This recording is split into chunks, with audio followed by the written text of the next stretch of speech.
ஆண்ட கட்சும் ஆள்ற கட்சும் எங்களை கண்டு பயப்படுதுன்னா இதுவே எங்களுக்கு கிடைச்ச மிகப்பெரிய வெற்றி. ஏன்னா எந்த கட்சிக்கும் இல்லாத ஒரு நெருக்கடி எங்களுக்கு இருக்கு. நிறைய ஒரு பேனர் வைக்கிறதுல இருந்து எல்லா விதத்திலயும் எங்களுக்கு நெருக்கடி தான். இதையும் தாண்டி நாங்க மிகப்பெரிய பிரம்மாண்டமான வரவேற்பு கொடுக்கிறோம். தளபதி வரது எங்களுக்கு பெரிய மாசு. அதுவும் பெரம்பலூருக்கு முதன்முறையா வராரு. எங்களுக்கு இது ஒரு திருவிழானா ஒரு தெய்வத்தை பாக்குற ஒரு எனர்ஜியோட அவ்வளவு உற்சாகத்தோட இருக்கும்.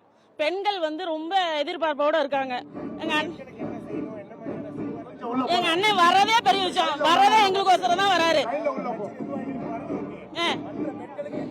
நான் ஒரு தங்கச்சியா பேசுறேன், நிர்வாகியா பேசல.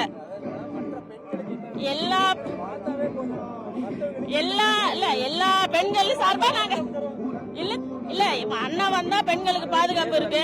எங்களோட கட்சியில எங்களுக்கு எப்படி பாதுகாப்பு இருக்கோ அதுக்கு மேல எல்லா சின்ன குழந்தையில இருந்து பெரியவங்கல இருந்து முதியோர் வரையில எல்லாத்துக்கும் பெண்கள் அனைத்துக்கும் அண்ணன் ஒரு தங்கை அண்ணன் தம்பி மகனா ஒரு எல்லாத்துக்கும் ஒரு சிறந்த தலைவனா அண்ணன் தான் இருக்க முடியும்னு நாங்க நினைக்கிறோம்.